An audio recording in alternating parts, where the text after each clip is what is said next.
mahakamani leo. So as an elder here, nimesikia speaker ameleta mada ingine nzuri hapa sana. Story na maandamano.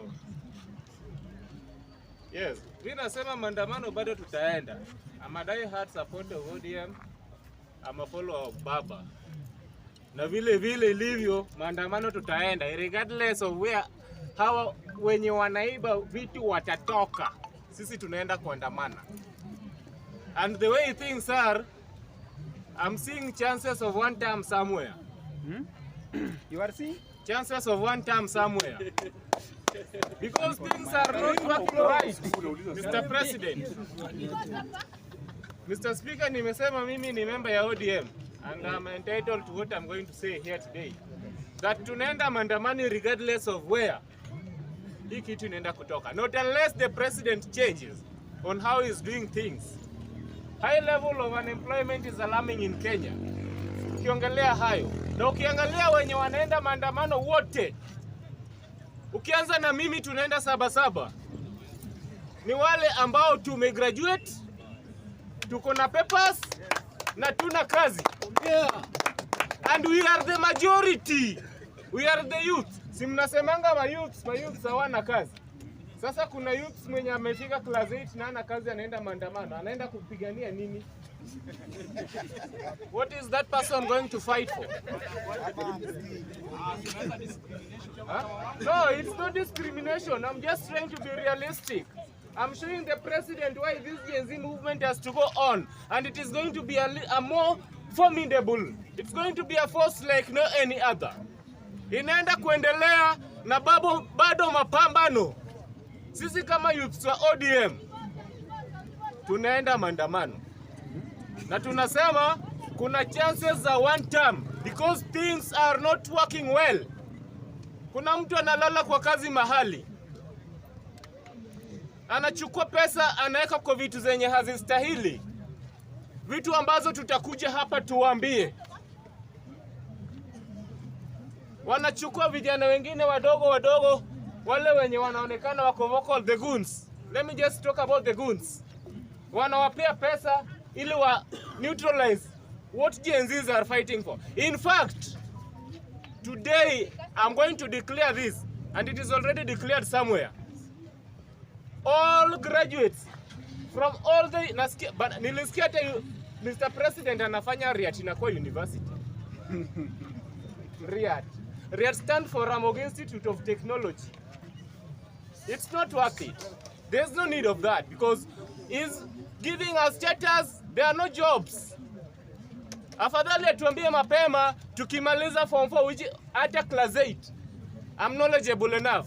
Hiyo pesa ya kwenda form 4 tuanze nao mabiashara, tuendelee nao mbele hivyo. All comrades tunaenda kwa universities zetu, our respective universities. Tunaenda kuandamana kutoka hapo. Mr. Speaker, hiyo ni story ya maandamano nimemalizia. Sasa nataka kuongelea hii maneno ya KDF. Mr. Speaker, honestly, hapo naye nadhani mwenye ali-advise, I think that guy was so clever. Those are the guys we want. Hakuna pesa kwa ground, lakini mtu amekaa tu kwa barracks. Ati amepewa combat. Kazi ni kwenda mess na kukula. Na kwenda kucheza games. Ati unalinda nini bana? If you've been given money by the government, you're on payroll. Use your pocket to feed you. Buy that food. So that you pesa yenye wanaharibu kuwapatia chakula na wanapewa mshahara ifikie wananchi wa kawaida. Na president, hiyo pesa usichukue utenge mambo mengine. Ati unapeleka wapi? Usitenge. Tafuta wenye unaweza create opportunities, employment for youths with that money. Kuna watu wameenda technical hapa. Kuna watu wameenda ma universities hapa. Kuna wale wenye walijaribu wakafika mahali hapa. Just look a way in which you are going to sort those people. Otherwise, one time. Unasema simple bwana. Niko. Unakuja. Nimesema don't misquote me. I'm a supporter of ODM. I'm in ODM. And I'm correcting the president because it's going to go one term. There's no need of lying to him here. That you know we are sugarcoating you. Naona Mr. President, one time is coming. Na tunakuja one time. Saba. Utaona hiyo one time inafika. Leo si Wamnyora alikuwa huko nini? Ilikuwa Narok. Narok. Alienda kuongea na wale vijana. Wakuje waanze kuiba huku tena. Watupige huku tena. Huh? Let it be genuine, Wamnyora. If you are serious about that, if you have a revolution, you want us to make this guy go one time, then we are going to go that. So, I support that motion. Hapo place penye wametoa hiyo subsidy ya KDF, Mr. Speaker, it's a very good thing. And we support it. So, use it wisely, Mr. President. We are not going to relent on this. We are not cooling down anytime soon. Naona Murkomen alisema watu wapigwe marisasi. Then my mother is going to have a early grave. Because anatuambia ati tusiende, siji tutakufa vibaya. So mbona tuteseke instead of dying for our rights? If Murkomen has decided that is the way to go, why we just have to go by his ways? If that is his game, we are going to help him play that game. If he has to kill us, Murkomen, you are going to kill us because you are fighting our rights. Number one enemy and number one problem that we are going to come out with, Mr. President, lazima uangalie mambo ya youth. Unaona vijana wako huko juu, wazee wamekaa kwa viti wanatuangalia, siji vijana wana nini, na kuna mwenye ako competent ako hapa ama ako mahali unataka wa praise. We are not going to go that direction. So mada ingine ya tatu ilikuwa gani? Time going. Ile ya kwanza. Wamekubali ile ya order. Hamuta order. Zilikuwa mada tatu. Wewe nimesema dakika ni 3. So ukikuja order. Ukisema wana. Sikiza. Tulia. Order. Tulia. Ile ya tatu ilikuwa gani? Bwana order. Bwana nimesema mara ni 3. Na nitaingiza hapa mtu wa opposition na mtu wa serikali. Ongea kuja na nini yako kwa hiyo dakika 3. Ongea kwa hiyo dakika 3. Ama kama mnataka niongeze dakika mniambie ongeza dakika. But huwezi niambia tu eti ongea. No. Hatuwezi enda hiyo njia. Hii ni bunge. Na lazima tu sheria zifuatwe. So my brother na anaongea vitu zina make sense. Unaona? Amesema kwamba yeye ako ODM na anaona ni kwamba kama Ruto hatabadilika. Yes, but the issue is, my brother, you are just talking about the graduates. How about the rest watu wenye the likes of Nuru kanga bado kwa shule. That is a question. Yes, hao watu unaweka wapi? Wasiende maandamano. No, Mr. Speaker, if I want to answer you quickly, if there's an English like that, quickly, they are free to join us because they have got their rights. So with us, ours, we are genuinely going as per the original Gen Zs. What you are going to say, yeah? Kama umejua wewe ni kijana na uko Kenya, you deserve a right to be here. Kazi mtaani zinakuja, unasikia mdosi fulani, mtu anapata kazi juu anajua kiongozi. What is that? You want a free country where everyone anapata kazi. Ile kazi yenye una feel unaweza pata, Mr. Speaker, utapata. And for us to get that, you have to be serious of this thing called Rwanda. Sawa.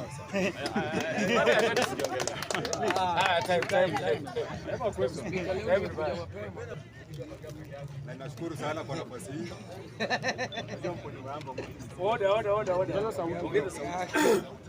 Nashukuru sana kwa hii nafasi. Ningependa kwanza niingilie kwa hii mada ya wanajeshi. Mr. Speaker, usijidanganye. Nchi bila security hiyo sio nchi. Na security ya nchi, national security inaanzia kwa wanajeshi. Sasa tunaona wanajeshi wanalala kwa barracks. Hakuna kazi wanafanya. Lakini let me tell you my friends.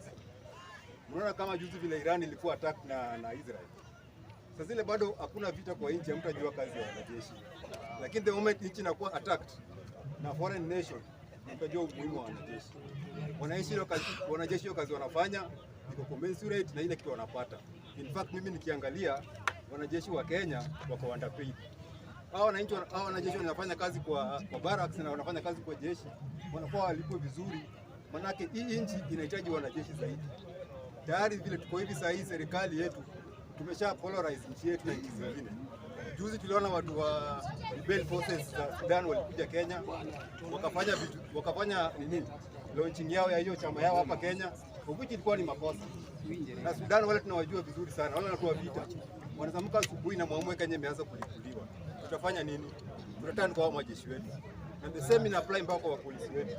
Ndio saa hizi tunaona polisi ni wabaya, wanapiga watu, wanafanya nini, lakini let me tell you my friends, saa hizi polisi saa hivi tumesimama hapa, waseme wameresign saa hii au wamestrike saa hivi tumesimama hapa, hamtajua hii Kenya inakaa, mtashangaa sana. So security is very important na lazima tuempower watu wa security. The only problem is wanatumika na wanasiasa kufanya vitu ambavyo hazifai. Inafaa hiyo security sector ikuwe streamlined kabisa, ikuwe ni kitu ambayo inafuata national ethics na sio ethics za wanasiasa. Manake wanasiasa wanakuja wakienda, lakini security ina maintain kwa nchi. And so tukiangalia kama wanajeshi wetu wamepewa nafasi, wamenyang'anywa nafasi ya kupewa lunch, hiyo ni makosa. Pande yangu mimi kama mwananchi naona wananchi wafai kuwa punished. Jeshi wafai kuwa punished kwa ile kazi wanafanya. Nikimalizia hiyo narudi kwa agenda ya maandamano. Na tukiangalia kwa undani mambo ya maandamano, my friends, mimi on my part nasema Ruto tambili. Ruto anapewa 10. Kwa nini Ruto anapewa 10? Kwa sababu my friends, Kenya ni nchi ya siasa. Hapo pale tumefika sababu ya siasa. Na tukiangalia kutoka huko nyuma, tukitoka kwa historia, manake historia inatufundisha pale tuko na pale tunaenda. So far tumeshaangalia president wangapi wamekuwa Kenya, almost 4. Ruto ni 5. Hao watu wameenda tamu zao zote. Mbona saa hizi ndio tumeweka siasa ya kwamba Ruto ndiye hafai? Hafai kwa nini? Hafai sababu ya kabila yake? Hafai kwa sababu ya nguvu yake ya ngozi, ama hafai kwa sababu gani? Ruto lazima apewe nafasi ya kuongoza nchi miaka zake 10. Manake hawezi ongoza Kenya, hawezi ongoza nchi na miaka 5 peke yake. Kenya is a very big, tunaweza ita nini, enterprise ya kurun for only 5 years. Alafu unasema umemaliza. The first 5 years zinakuanga za kujipanga na ku put things in order. The following 5 years zinakuanga ni za kuimplement steps zenye umepanga. Kwa hivyo rais lazima apewe nafasi zake miaka zake 10, sababu alichaguliwa democratically. Alichaguliwa, na wakati alichaguliwa tulikuwa hapa tukakubali na kaapishwa. Inakuwa aje after 2 years ndio tumeanza kuona makosa yake. Wewe in 2 years hata kwa ndoa in 2 years unakuwa umefanya nini? Hata miaka 5 bado hujazalisha. Wao wanasema kuongeza inchi miaka 2 umeshajaji mtu. Mwanaume mzima, mwanaume kwa ndoa hata miaka 2, hata mko hapa wengi wenu hamjazalisha kwa ona wewe umemaliza sasa kuongoza inchi na mtaka kupatia mtu 2 years. Lazima tukue serious. Lazima tukue serious. Ruto ana makosa. Mwenye anafanya Ruto aonekane ako na makosa ni maadui zake. Because hawa wanatuambia Ruto ni mbaya leo. Hawa ndio walikesha usiku na mchana wakituambia Ruto ni mzuri, Ruto ni mweupe kama pamba. Tukasema Raila mkakataa, wewe unamsupport. Tukaweka mimi namsupport sababu alichaguliwa na mimi nimpenda demokrasia. Wewe songa. Unajua nyinyi mkiwa hapo siku mnauliza nini? Ile uamue wewe ni mtu wa media ama utakuwa member. So uliza member unamtoa time. Point yangu ni tuko na katiba nchi yetu. Tuko na katiba na hiyo katiba inaonyesha step by step vile president anaingia kwa kiti na vile anatoka. Na kama Ruto aliingia democratically, pia kutoka kwake kwa democratically. Hata kama ni hiyo referendum yenye nini? Hata kama ni impeachment ilifanyia Gachagua. Let us do it na order. Tutuache kama nchi imesimama, maana yake Ruto alikuja ametupata, amepata hii nchi na atatoka na ataacha hii nchi. Yes, ndugu yangu. Kuna swali. Niko na swali Speaker. Asante sana Mr. Speaker. Na I think Mr. Speaker, nataka kuuliza member. Hapa kuna watu wakubwa na mavijana. Member amesema vizuri Mr. Speaker ya kwamba Ruto kukuja kwa mambo ya security ni kitu inakuanga serious na kila mtu amesikia. The same member Mr. Speaker tena anasema ya kwamba eti William Samoei Ruto afai kuenda one term aende 10 bila break. Wanajeshi sasa wamenyang'anywa lunch Mr. Speaker. Nani amewanyang'anya lunch? But umesikiza member vile amesema. Memba amesema si haki ya kunyang'anya wanajeshi nini. So unamuuliza nani support one term? Yeah? Hey. No, he's a Kenya. Unajua Oria. It doesn't matter kama uko kwa serikali ama uko nje. Kama kitu inakuwa mbaya, lazima ukosoe. So ndugu anakosoa tu, anasema tu si right. But anasema bado ako ndani ya serikali. Kunyang'anya jeshi nini yezi fanya atoke kwa serikali. Nikisema rais sasa Mr. Asante sana. Na ndugu yangu umesema ulioa ukamaliza 2 years and a half ndio kubie. Akasema. Nikisema rais Mr. Speaker. Mimi nasema hivi.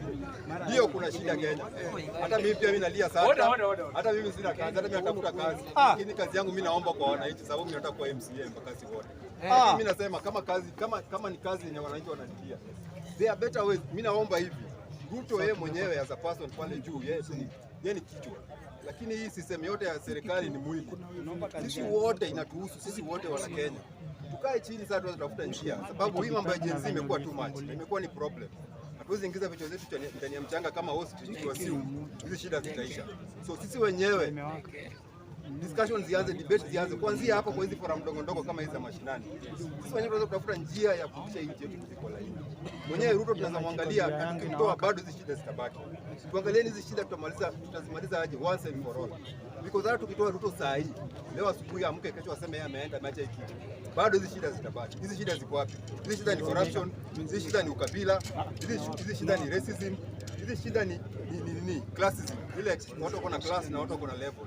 Hizi zote tunafaa tukae chini na tuangalie kama wananchi tunaweza tu aje. Otherwise nimewaliza sana. Wanajeshi lunch. I'm not afraid to tell you this, Mr. President, and for the purpose of the records, I have to tell you this facing the camera. Why are you killing professionalism in this country? Because even if we check the kind of the CS that you are having, they are not professional.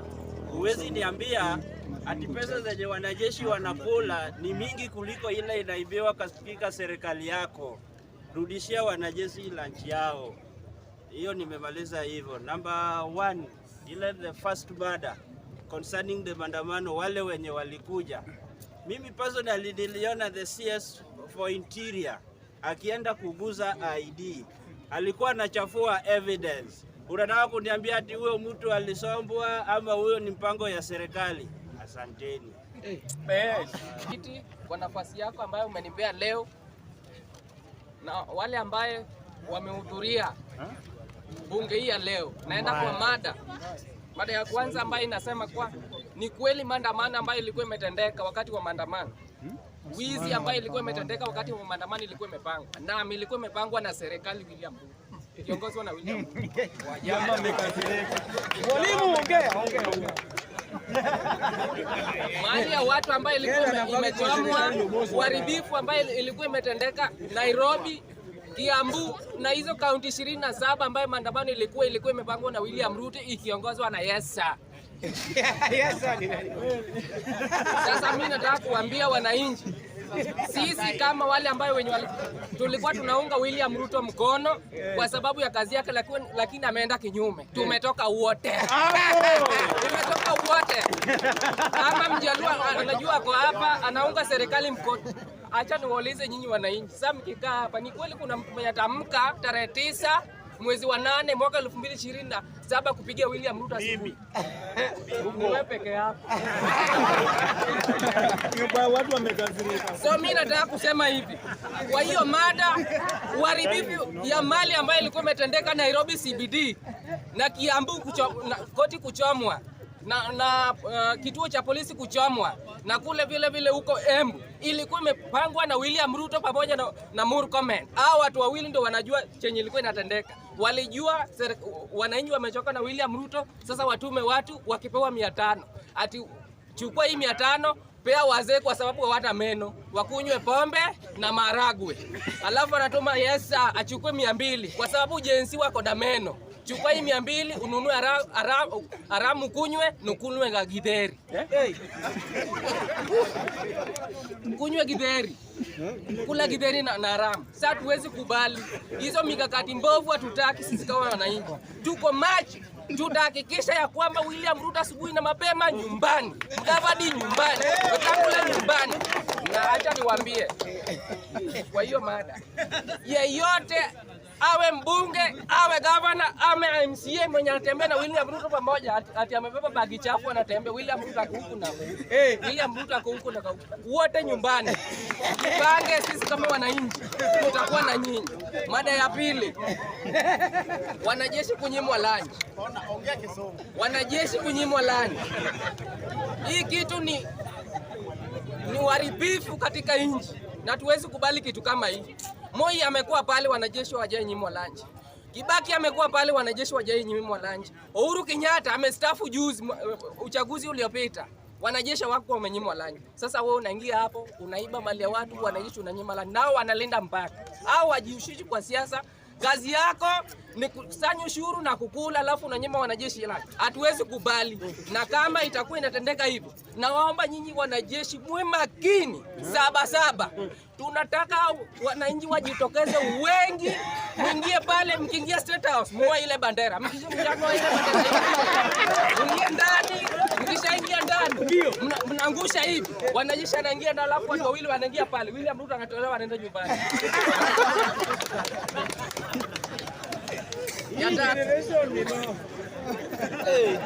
Ni kweli maandamano iliyotokea, uharibifu ambayo ilikuwa imetokea, ilikuwa imepangwa na watu kutoka Mlima Kenya. Uongo.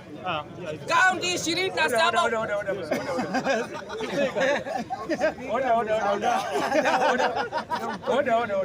Member, mada ya tatu wameuliza just simple question and you are a teacher. Na ulikuwa teacher amekazirika. Na uliandika aje? Sasa ulikuja tu nazo zako. The question was just mwalimu. Wameuliza ya kwamba hii maandamano ilikuwa hapa ni opposition ama serikali, sio Mount Kenya. No, amesema Mount Kenya. We uko wapi we? So mimi niko hapa namsikiza. Sawa, asante sana mwenyekiti kwa sababu ya urekebishaji wako. Acha niendelee. Wewe si unasikia amekubali?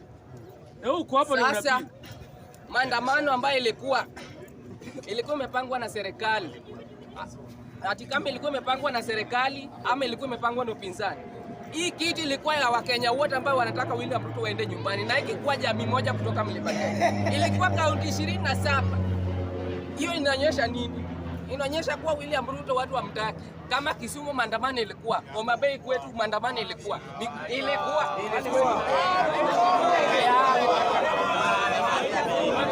Miaka yako maandamano ilikuwa mpaka na tunatarajia kaunti 39 kujitokeza ili wajiunge na maandamano ili tuingie State House tumwae huyu jamaa ndani. Ni mnyama. Asante sana. Kitu ya kwanza na shukuru wa Kenya wenye walijitokeza tarehe 25. Ya pili, tumesikwa na hali ya msikitiko na kuogofya. Kama Wakenya wanaweza uawa kama panya, nguruwe, kama maumbwa, alafu mtu anasimama pale na kiparangoto yake bila heshima, ati ni minister anasema ati shoot to kill. Polisi tunaishi na nyinyi hapa. Ukiua Mkenya mmoja, police station ndani Tagela. Tunapiga matako yenu mbaya sana. Sema one time. Sema one time. Sema one time.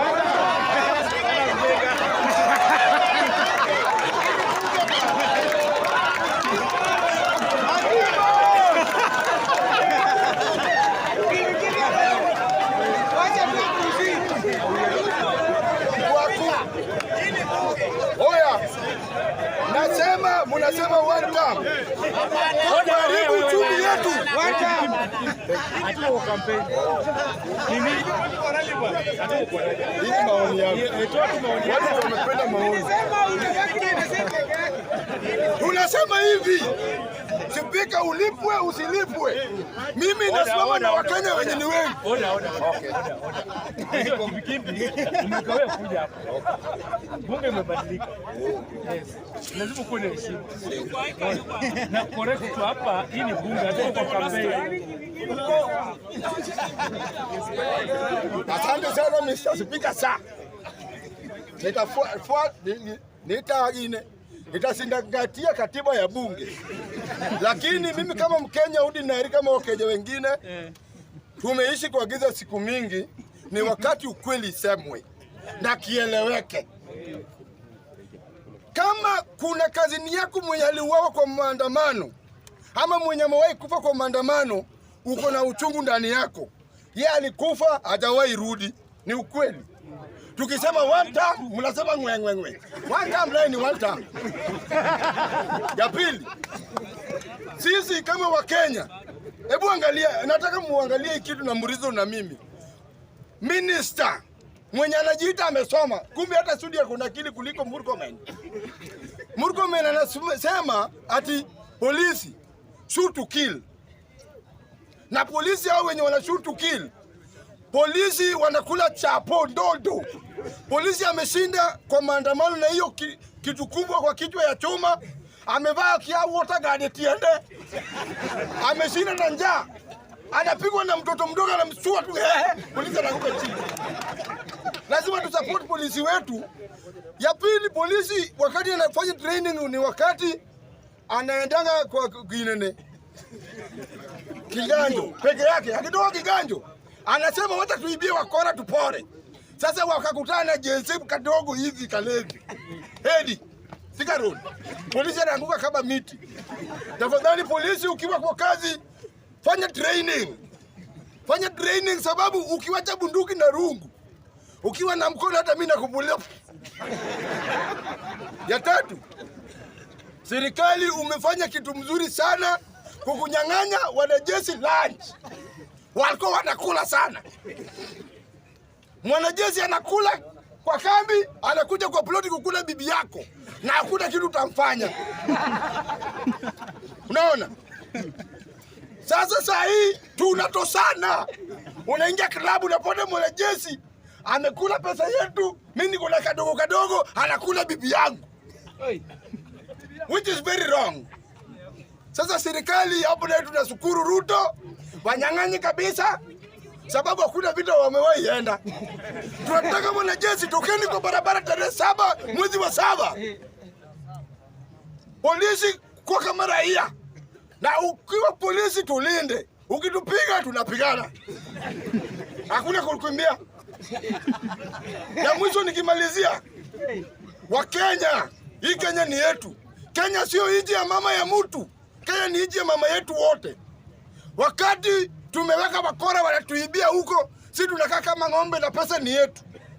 Tutoke nje, tupigania haki yetu. Ya mwisho, wanasema bandit ni walikuwa wanaibia watu. Bandit atoke Turkana, akuja akimbie kwa chumbi ya Nairobi, bandit. Yani mtu atoka ati Turkana, anakimbia kwa chuma. Raundi tarehe 7 mwezi wa 7 kukimbia na nyinyi kimbi. Raundi ndio mbaya. Watu wa Mathare tokeni nje. Kibira. Korokocho kwa Mongo Mwelo. Pia kone Kayole Soweto. Tukutane kwa street. Hakuna kuogopa mpaka umenunuliwa. Jina naitwa Joseph Asamba, supporter wa serikali ya Kenya Kwanza. Mr. Speaker, nimesikiza maoni ya watu, lakini wacha niende kwa mada kuhusu maandamano. Mimi kuanzia mwaka wa 2007 sijawahi penda maandamano. Kwa sababu gani? Wazee wetu waliotupatia independence walitumia maandamano ili kuleta uhuru Kenya hii.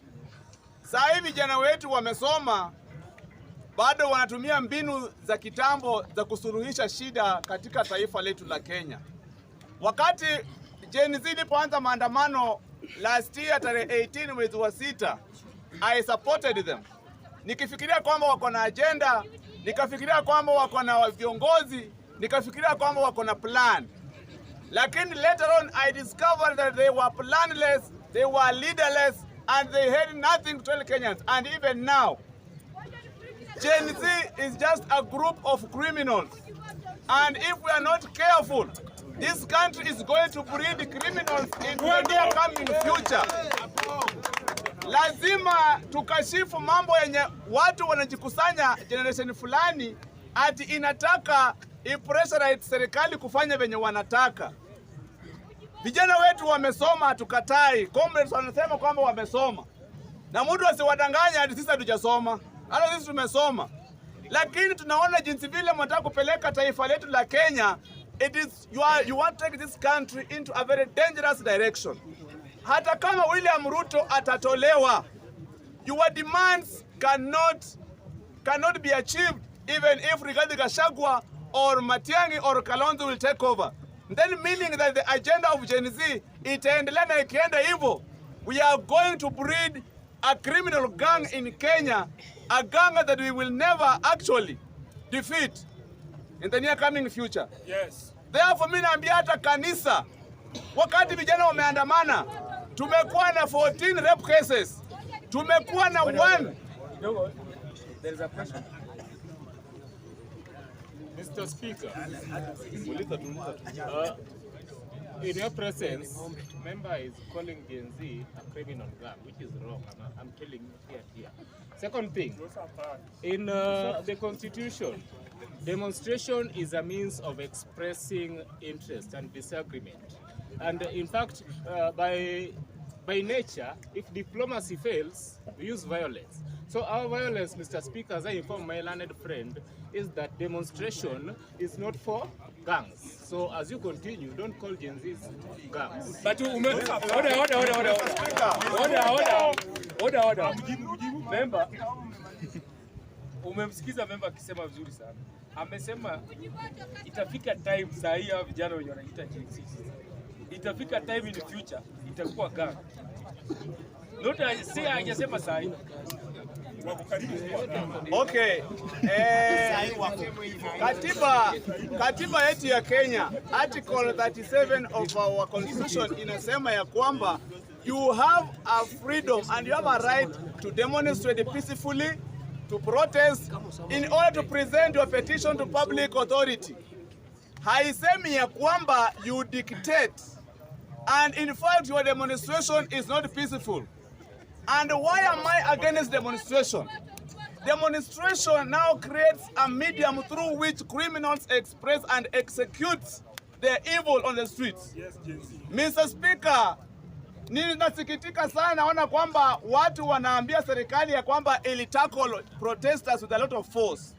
Lakini ukienda kwa ukweli, the protesters were tackling the police with a lot of force. Something that forced the police now to tackle them in the same way.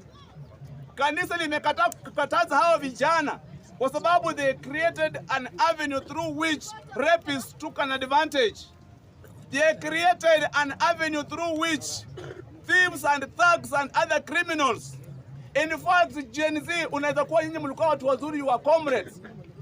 Nyinyi ni graduates, mlikuwa salama sana kwa barabara. Lakini mlikuwa mmecreate a medium through which now wale wengine wanapitia ndani yenu kufanya criminals.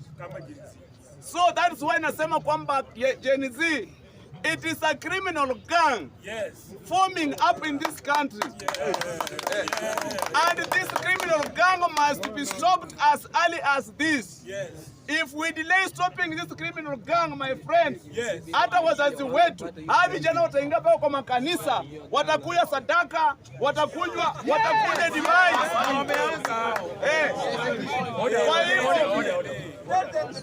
Order, member, what's your point? My point. Order, sikiza. Umesema ya kwamba umesema ya kwamba hao Gen Z ni watu wazuri sana, ni walikuwa na ajenda nzuri sana, but kuna criminals waliingia ndani, but tena baadaye unasema Gen Z ni criminal. Wacha Mr. Hujasikia vizuri. Nimesema kwamba Gen Z, we are breeding a criminal gang. We are breeding a criminal gang through this Gen Z perception. That is why tunasema ya kwamba even if we have a problem in this country, you want to reform them?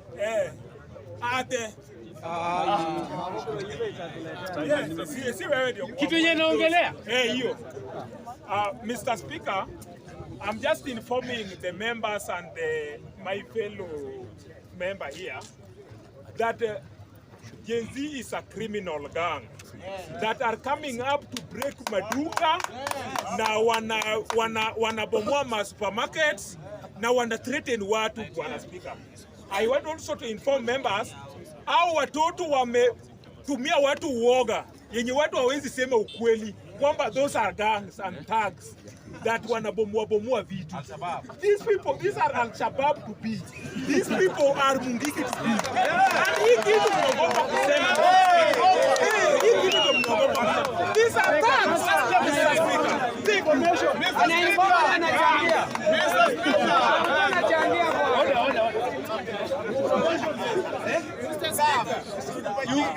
Is it about the memory?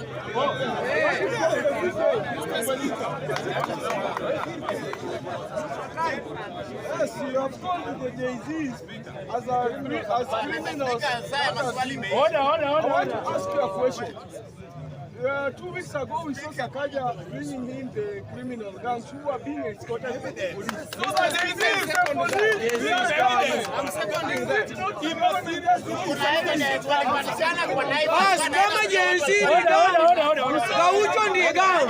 Wewe kuja useme wewe. Wacha nikuje. Order. Wacha nikuje. Jibu yeye. Ni swali hata nimjibu Gaucho haraka. ndiye gang namba 1. Order.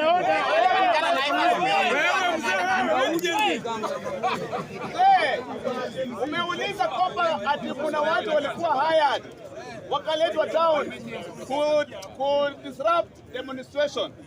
Ukiangalia vizuri those who are Gen Zs, that is why I'm calling them criminal gang, because they will be hired to do anything wrong in this country. In fact, wakati hawa vijana, anybody can use Gen Z. Ni watu watatu wamemaliza. Speaker kuna kitu inanipotelea Mr. Speaker, ukiangalia vizuri saa hii ukipata polisi amechapa mtu risasi, ukimwangalia ni Gen Z. Ukiangalia watu wamekuwa hired kwenda kuleta shida mahali fulani ni Gen Z hao. Alafu ukiangalia wale ambao wana demonstrate ni Gen Z. So it means that hii ni kikundi ambayo inajikusanya itafanya mambo mabaya sana hapo mbeleni. These are thugs, these are terrorists, these are goons of this country. Na inatakikana Mr. Speaker, serikali yetu ichukue hatua as early as this. Nataka kanisa lisaidiane lituondolee hii criminal gang hii. Hao watoto wataanza kulemea wazazi wao kwa manyumba. Nawaambia ukweli, wazazi msijaribu kusupport kitu ilianza vizuri sana, lakini mahali inaelekea venye naangalia, kwa sababu wamegundua akienda kwa supermarket hakuna mtu atamkataza. Ataingia kwa biashara yako. Watu wamechomewa mali, supermarket zinaibiwa, maduka zinaibiwa na hawa vijana wadogo hawa. Wanafanya kwa wezi. This country, there is no anarchy, and there is no space for anarchy for these people to execute their evils on the streets. Thank you.